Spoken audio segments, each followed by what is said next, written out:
NOLA Gent here at Hattiesburg, Mississippi at the Gold Post. Good stuff in here, yeah.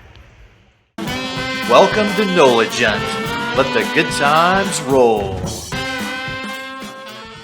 In this episode of our Mississippi Food Travel Guide, we are looking for the best burger and Poboy in Mississippi at Gold Post Sandwich House, on a travel search for the best burger and Poboy options in Hattiesburg, Mississippi.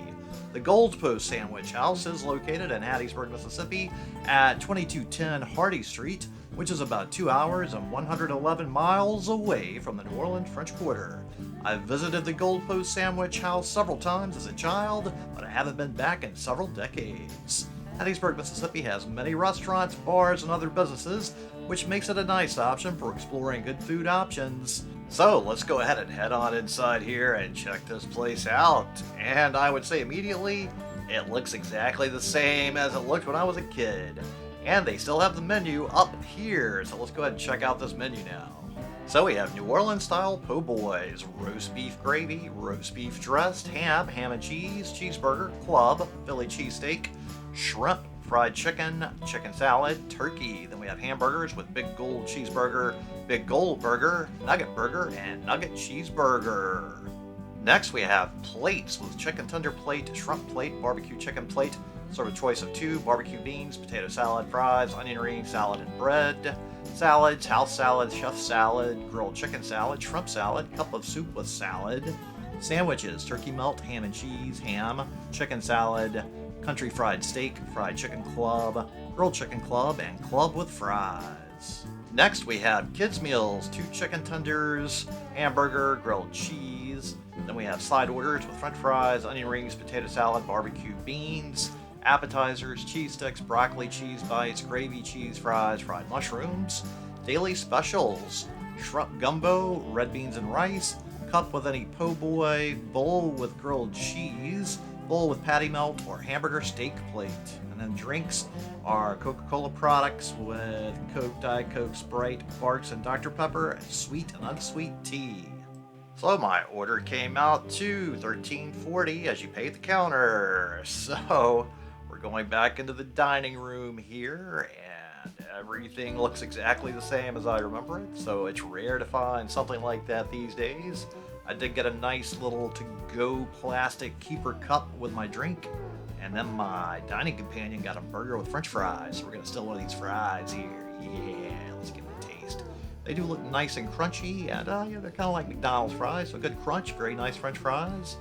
And then it's time for me to start on my little feast. I got a gumbo and a cheeseburger with onion rings. We're going to dig into this seafood gumbo here. I think it's just a shrimp gumbo. I don't know if there's anything else but shrimp in here. And it looks like a decent gumbo, a little bit of a light roux. Typically, I'm used to a little bit of a darker roux, but let's see how it tastes. So, it's always a iffy thing with gumbos outside of New Orleans. So the first taste here, and actually it does have some good flavor here. So somehow, by the magic of some sort of voodoo, they have gotten a pretty decent tasting shrimp gumbo here. So everything is pretty good for the most part. I would like a little extra hot sauce on it to pick it up a bit, but overall, still an overall decent gumbo, especially for somewhere outside of Louisiana. As once you get outside of Louisiana, typically the gumbos begin to decline drastically. So this is going down very quickly, easily, and effortlessly, and so far each and every bite has been above average edible for gumbos getting outside the realm of New Orleans and Louisiana. Now, Hattiesburg is pretty darn close to Louisiana overall, so that probably helps a little bit with making things a little bit more towards the Louisiana style of gumbo. There are some definite, very large differences once you get further and further away from Louisiana, though. So I would actually call this a gumbo. I'm not going to call it a Mississippi soup. It has earned the recognition of at least being a gumbo this time. We'll dip some of this bread in here and see how this goes along with it. So this is some French bread that is supposedly from New Orleans, so it does have a nice little crunch to it. I remember as a kid, though, a lot of the French bread here seemed a little bit more on the stale side, so I don't know if they got constant daily deliveries of French bread in In New Orleans, the French bread's just good for a day. It gets a little stale, and then they make bread pudding with it. So I think they probably used to use a little more of the stale bread here, not fresh every day, and we'll see how that turns out when we try some poboys later. So, this gumbo is totally destroyed, so go ahead and destroy that subscribe button, give this video a thumbs up, comment below, let me know what you thought about this gumbo, and while you're down there, make sure to check out the link to my Patreon account, as I do work for tips and I appreciate any help with that. Next up, it's my cheeseburger and the onion rings, and it looks like a bit of a thin patty. This looks a little more like a fast food style burger overall. Not the big thick patties like I enjoy, but let's give it a little sample. It looks decent, and yeah, it's a decent burger. Very much like your typical fast food burger at McDonald's, Burger King, etc. Maybe not as good as Wendy's, or at least as good as Wendy's used to be. Everything seems to not be as good as it used to be in the fast food category. They seem to constantly be doing their best to give us less good stuff than they used to. So it is a very easy burger to eat, and they have put a decent amount of toppings on here. The meat bun ratio seems to be doing all right. The bun structural integrity is holding up quite nicely. Even though the bun is also toasted, it's still staying together quite nicely. We're not having a lot of crumbling and things falling apart. And overall, I have to say that the interior of the burger is holding together very nicely. So each and every bite is a good combination of meat, bun, lettuce, and the toppings. But oh, I think there's a little bit of meat bun ratio problem developing here. I don't know. Let's see what's gonna happen as we proceed. Each and every bite's getting a little further down to the very end here, and oh, now we only have some bun. So overall, pretty decent, but that's still a pretty good chunk of bread with no meat patty in between it. So you know, a little slipping and sliding tends to happen. So here we go with that last bite of bread. And now we're gonna dig into these onion rings. There's a little baby onion ring here. So, ha ha ha. Now let's see how this goes with the last little tiny baby onion ring. Yum, yum, yum. Now we get to more of these medium-sized onion rings. Oh, so pretty good breading on here overall. So it's certainly an okay onion ring. I think I like mine when they're a little more spiced up. These are not very spiced. It's just plain fried batter without a whole lot of seasoning.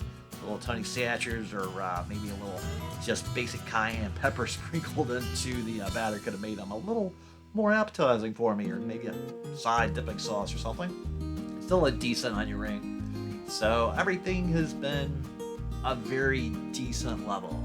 I would say it is probably about average for your fast food style burger and onion ring. So decent food, very edible, very easy to eat.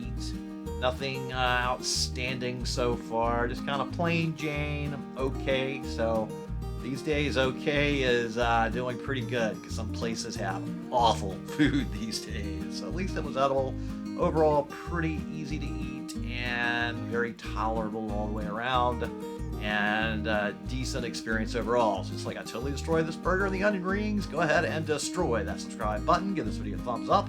Comment below. Let me know what you thought about the burger and onion rings. And while you're down there, make sure to check out the link to my Patreon account, as I do work for tips, and I appreciate any help with that. So on my next visit, I got a shrimp gumbo and a shrimp po' boy. So let's try it out here. So it has been quite a long time since I last tried the po' boy here. So it's a little smaller than the typical New Orleans po' boy. This is more of the sub sandwich size that some of the po' boy places have been rolling out recently. So let's see how it tastes. All right, here we go with the first bite, and I did get my po' boy dressed with just mustard. All right, here we go. I got a little cheese on here too. So it's an okay first bite experience. It's going down pretty easily. Structural integrity seems to be holding up pretty well with each and every bite. The bun is not quite as good as a po' boy bread from New Orleans. I don't know if they got this bread from New Orleans or Cisco. It does taste a little more like a po' boy bread than your typical Cisco bun, though. So I think they maybe have gotten one of the sub-style po' boy options that have been coming out in recent years. So it is a okay mouthfeel. It certainly has got that po' boy little bread feel overall, I would say. So this is a decent po' boy for being outside of New Orleans. Quickly, once you get outside of New Orleans, the bread just changes more and more, where often it doesn't seem like it is at all a po' boy. It's more of a sandwich. Although a lot of the New Orleans po' boy main brands that make the po' boy bread have started shipping out to lots of places, actually. So fortunately, it's gotten far easier to find Jandusa, Liedenheimer, and Gambino's bakeries bread all over the place these days. So a po' boy that is not on an authentic New Orleans po' boy bread, it's just a sandwich. So bread really makes it a po' boy, so keep that in mind. And it's alright to maybe ask the place you're eating at what kind of bread they use for the po' boy. If they don't say Jandusa, Liedenheimer, or Gambino's, or Dong Phuong Bakery makes a good Vietnamese banh mi bread as well. So those are probably the main bread bakeries to make sure you get an authentic New Orleans style po' boy instead of just a sandwich. So we've made pretty fast work of this po' boy here. It's a very easy po' boy to eat.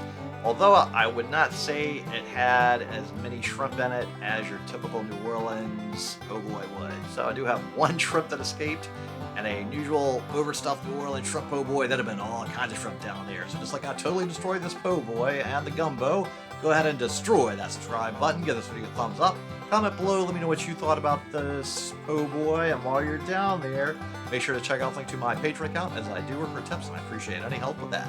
So, thanks so much to everybody at Gold Post, and thanks so much to all of you out there for tuning into the NOLA Gent Channel, especially to my Patreons.